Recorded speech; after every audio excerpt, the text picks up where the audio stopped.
You're about to listen to Enthusiastically Self-Employed, the podcast created for you as a coach, consultant, speaker, and/or author.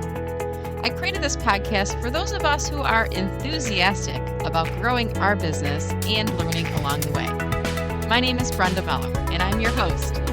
Prior to becoming enthusiastically self-employed, I was a corporate marketer who always admired those who were self-employed. Through this podcast, I'll share my learnings and expert guest interviews with you. You'll learn business, marketing, and LinkedIn tips to help you as a solopreneur or small business owner. Remember to follow this show to get the newest podcast episodes loaded into your podcast player of choice.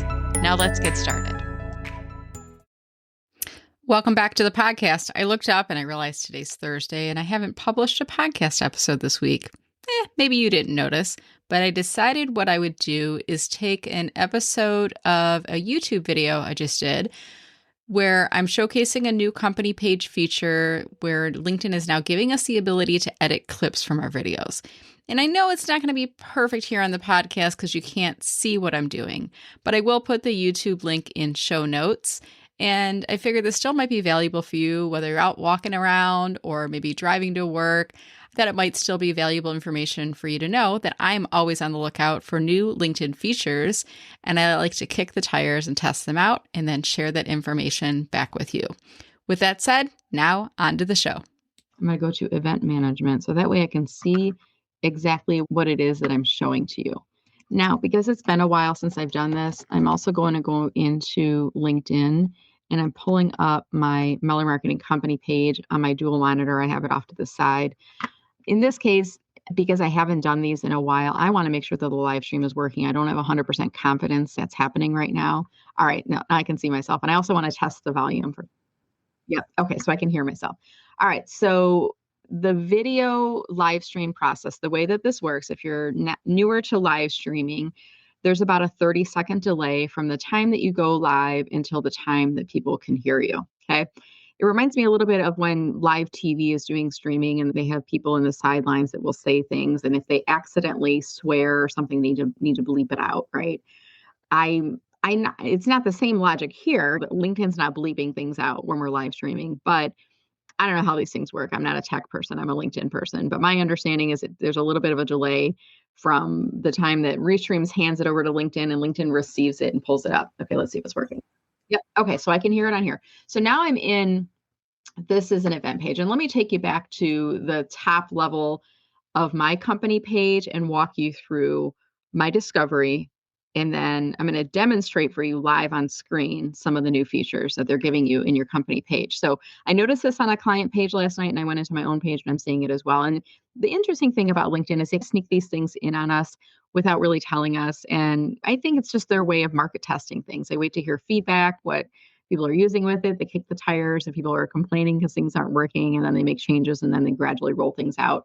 Most new feature changes on LinkedIn do not get much attention. It's more people like me, independent coaches, independent marketing consultants. I guess it creates an opportunity. I kiddingly will tell my clients sometimes I've created a business because LinkedIn is confusing and they don't explain these things for you. So thank you, LinkedIn, if you're watching this. All right, so I'm starting on my company page and you're going to notice that there's some navigation items along the left-hand side: dashboard, page posts, analytics, feed, activity, edit, inbox edit page, products, jobs, events, newsletters. By the way, I do company page audits as one of my services. You don't understand what all these features mean and how to make the most of them to support your company page presence on LinkedIn.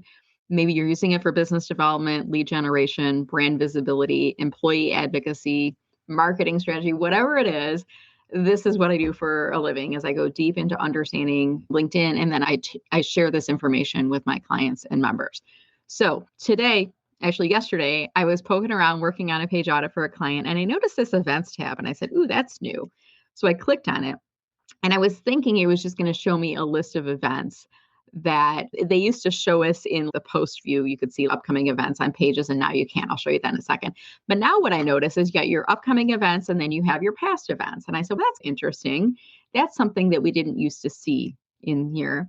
in this view at least. And then when I clicked inside it, and let me show you this, I'm going to go to the first one, the live with Restream that I did at 9:35 a.m. this morning. It's now 9:56 a.m. Eastern time. Now, if I click on that, it's going to take me inside this admin view of this past event. Now, here's the new things that I noticed. At the top, you see where it says new to event management. You can create short form clips from your event using the video editor to share and promote. So that's one thing. You also can see in here your event recording is available. Now, I think this has been around for a while. I haven't really noticed it because I've not been doing live streaming for a while. And why haven't I been doing it? Because there was a rise in viewership when they first launched live streaming, which coincidentally was during the pandemic. We were all working from home. We all returned to work. Live streaming declined over time. There's a life cycle for everything. And rather than fight that, just accept it. There's a life cycle for things. Sometimes I'll take the hit on views because I want to use a feature, which is what I'm doing today. Sometimes I will stop doing something that used to work before because it's not working. And I want to put my time and effort towards things that are getting me closer to achieving and exceeding my business goals. So in this case, I'm going a little bit deep into the live stream to demonstrate this feature because I think this is going to help you. It's also helping to educate me so that I can help my clients and members in the future. So I see your event recording is available. There's edit and there's download. So I'm going to first click on edit. Now, I'm having some microphone issues right now. I have this really cool Samson Q2U microphone. It's been working pretty good for me. On this past Friday, I decided to do a group coaching call in the backyard, and I literally unplugged everything from my home office and set up a table in the backyard, got an extension cord, got it all hooked up. Didn't bring my microphone, but I unplugged it from my laptop. When I came back in the following day, hooked everything back up, my microphone wasn't working again. And I just got to troubleshoot it. I probably got to spend 10, 15 minutes, and I just don't want to bother with it right now. So my sound is actually coming through my webcam at the top of the screen. At any rate, in this video, I'm going to play it and you're going to notice there's no sound. So let me play it right now. In the video on your screen, I'm actually talking, but I didn't realize until about 3 minutes in that the sound wasn't working. So let me just fast forward that. That's quiet at 2:43. I don't know what I was doing. I must have been leaning closer to whatever source it was pulling the sound from. Here we go, 3:08. So right about, you can see 2:52, 2:54, it's counting up right now. At about the 3-minute mark with 2:57 is where the sound starts, okay? So I'm gonna scroll it back a little bit. At the 2:59 mark is where I wanna start it, okay? So this is saying I can trim it. So let me just pull this left trim over to 2:59. Now the video will be clipped. The first 3 minutes that you can't hear me talking are going to be omitted from the video that sits on LinkedIn, which is valuable because if you're having sound issues like I did with my microphone and somebody starts watching the playback and there's no sound, how long would you watch that video before closing it and navigating out? I wouldn't probably stay for more than 10 seconds, if that. I'd probably close it right away, right? So I want to clip that out, and I can see there's revert to original. So if I made a mistake, I can do it here. Or if I want to click, I can click on trim. So let me click on trim. And now it's saying trimming your video. This may take a few minutes. LinkedIn, why don't you say this will take a few minutes? Because it's going to take a few minutes, right? It says trim processing. I'm imagining that the processing time varies based on the total duration of the video, meaning if it was a 2-minute video, the processing time, because the file size is smaller, wouldn't take as long as a 1-hour video on here. Fun fact, I figured out years ago when I first started live streaming that the longest you could do a live stream was 4 hours. I was doing live-a-thon events at that time with different speakers coming in. I wouldn't recommend that you do a 4-hour live stream now, just so you're aware. That's what it used to be a few years ago. I'm imagining it's probably still the same. So it says trim processing. We're now processing the trimmed video. The updated version will be available shortly. Shortly. What does that mean, LinkedIn? We don't know. Okay, so that's how you edit it. Then you can also download it. And let me just see what happens. First time doing this. So if I click on download, it's just giving me the raw file. It says output progressive, blah, blah, blah, blah, blah. Bunch of gobbledygook coding on here. I'm going to click on save. And I'm imagining that's the full 6-minute video, not just the 3 minutes that I've edited, because that's the raw file on here. Okay, a couple other things on here. Create event clips. So turn key moments into posts on LinkedIn to boost visibility and engagement. So come along with me. We're going to click on create together. Okay, so now there's a 32, it should just say 32 second. Did you notice how they put it in the captions? Let me rewind it. Let me rewind it a little bit. Can I go back to the beginning? It's really finicky on here. The little play bar, it's not liking the scroll. Okay, so if I go back, see where it says there's a 32 second? It should be 32, the word second, second, the time duration, but it made it 32 seconds. So captions are not necessarily perfect. I do like that LinkedIn is giving us the ability for those closed captioning on here, but do be aware captions aren't going to be perfect on here. So now the video is 3 minutes long instead of 6 minutes. It trimmed out the portion where you couldn't hear me. That's good. Okay, so now what? So they're saying edit highlights and share those along. What would I do? Just click on share? And then I could just repost it to the feed, do that. I feel like that's a bit misleading. So let me click on the back arrow to see if I can go back to there. So it said create event clips, turn key moments into posts on LinkedIn to boost visibility and engagement. And you saw what happened, right? When I clicked on create, it just took me back here. Okay, now it's saying creating clip. Now, is it creating a clip? Okay, so if I wanted to, let's just demonstrate this. I'm going to pull this over to here and maybe pull the right one over to here. And this is a 7-second clip. Let me try this. Let me play it. Now you can, since you have the brackets turned on, you can click on play. Do I move this bar? Can I move this? Okay, let's move this to the beginning of it and let's click on play.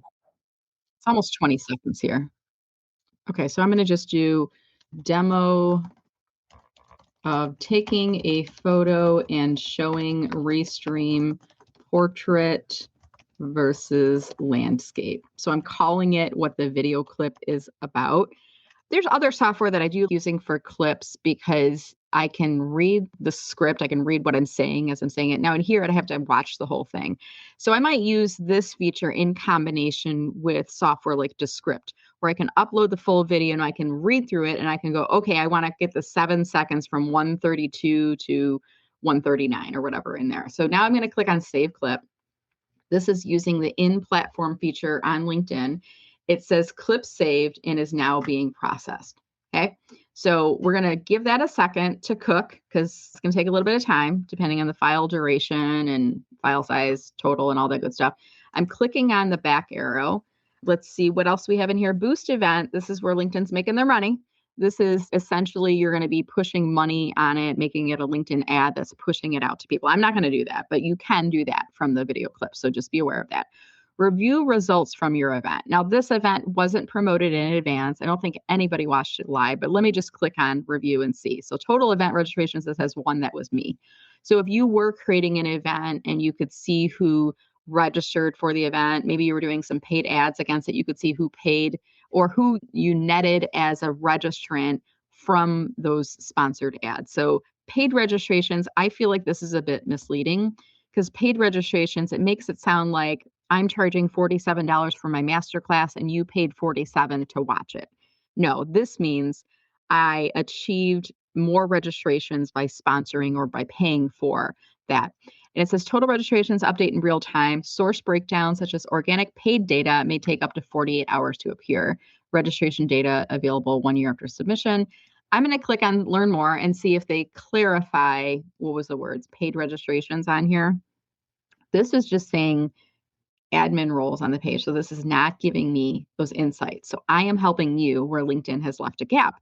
Maybe somebody from LinkedIn will watch this and they'll go, we do need to update and say registrations from paid activities or registrations from sponsored posts. Something needs to change in there, I would think. Okay. I'm not going to spend too much time going through the rest of this because again, it was just me watching the video, but you can look through some of the analytics. I don't know that's that much different than what existed before. I'm really focusing more on accessing the video, getting the clips, that kind of stuff. I think that's the new part that I didn't used to see before. Okay. So I'm going back up to this event, looking at, it's a little bit hard. I couldn't do the back arrow there. So we did the event clips. We skipped the boost event. We clicked on review results, follow up with attendees. I think this is newer. I'm not used to seeing this, but again, I haven't been doing live streams for a while, so I can see who attended.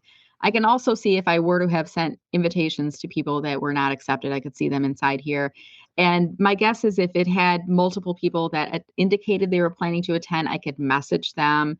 You're not going to be able to see exactly who attended live or is watching the playback unless they went into comments.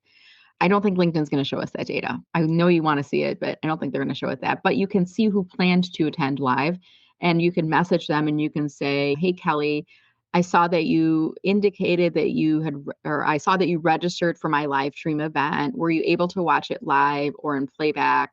If not, here's the link. If you want to watch it, would love to hear from you. So you can use that to support community engagement. Okay, analytic highlights, I'm not going to do anything there. Okay, so what else? New to event management, create short form clips for your event using video editor. I think this is going to be the same as this create event clips, but let's test it. So click on create clip. Yep, it's the same thing that's in here. Okay, so now that I did that, let me click on the back arrow. Remember I created an event clip earlier. Let me click on create. Is it in there? Where's the thing that I created as a clip? Oh, here it is. Okay, media list, event recording, saved clips, demo of, that's where it is. And this is a little bit confusing. So let me go back here. If I click on edit, it's not there because that's the edit the video. If I click on download, that's the full download, which I already did. So this is confusing to me. Where I get this should, if it says create event clips, it should say create or access. I think there should be a different word because it's not intuitive to me. I'm going to say it's not going to be intuitive to the average person, I don't believe. For me, it's almost like learning how to LinkedIn operates is like learning a second language, and I speak that language. So I know where they're probably going to tuck things because of how they've done things in the past. All right. So I know if I clicked on create clip, I can probably get access to the clips that I've already created. But the average person looking at that may not be intuitive to them. So I am explaining this to you, my audience. So I see under here, save clips, create clip is an option there. And then there's posts and 3 dots. So I can send it to Campaign Manager if I want to put some money behind it. I can download that. Let me see what happens when I click on download. Yep, it just gives me, so I would probably want to rename it and call it clip because otherwise it's going to have a file name that's not going to make sense to me. And then let's see what happens when I click on post. So I'm going to do, and this was a 19-second clip. So here is an example of a video clip from my live stream this morning. Okay. I'm going to click on, there is closed captions that are available here. What I would prefer to do is burned in captions whenever possible, because many people watch videos with the sound off. LinkedIn doesn't give us that ability to create that. I can use Descript for that. I can use Camtasia. I can use CapCut. There's a variety of different things. But the trade-off here is this is LinkedIn Sandbox. So we're looking at the convenience of creating a clip, publishing it near immediately, as opposed to the time it might take me to download, figure out the clips, add in burned in captions, come to it later. It might be 2 to 3 days later when I finally go back here. So just some things to think about here, some considerations with regards to creating those clips and using different software. Okay. All right, so I think that's essentially it inside here. Let me stop the screen sharing and come back to pulling myself live on full screen here for you. Again, this is a demonstration of a newer feature I notice on company pages. I just noticed it yesterday, June 17th, for the very first time. The event link may have been there for a while. I didn't really notice it because I haven't really been doing a ton of events for my own company page. I've stopped doing live streaming about a year ago. I'm still have access, obviously, to Restream, which is why you're seeing this right now. And I'm glad I came back in today because I can now see there's a portrait mode, there's a landscape mode. My Instagram live stream wasn't working, so I might need to test that out a little bit more. At any rate, it gave me an opportunity to do a video. I messaged my friends within John Esperian's Espresso Plus community on a LinkedIn DM last night, and I said, hey, I noticed this while working on a client project. My friend and fellow LinkedIn colleague, Kevin D. Turner, neither of us work for LinkedIn, but we specialize in it. He said, hey, can you grab me a video clip? I couldn't last night, Kevin, because I was elsewhere. So I decided to do this today. And in the meantime, he has published something about LinkedIn features changes, and he gave me a shout out for this one as well. So I do hope that you enjoy this video. My name is Brenda Meller. If you do need more help using and unlocking what's inside that company page on LinkedIn to grow your brand, to generate more leads, or just to market your company more effectively on LinkedIn, I would welcome the opportunity to chat with you. Go to mellermarketing.com, or you can email me at brenda@mellermarketing.com if you'd like to learn more about my company page services. That's it for today. You'll also be seeing this video on YouTube later, and thank you so much for watching. Hey, if you're looking to learn more about marketing techniques to help to shape your business, whether you're self employed or maybe you're a small business owner and just need to brush up on some different areas of marketing, I'm here to help you. I come from a corporate marketing background and I'm always weaving in really great marketing techniques into my business, and I like to teach those techniques to you. Join Marketing with Meller by going to mellermarketing.com/join. You can join for just $67 per month. What are you waiting for? Join today. mellermarketing.com/join.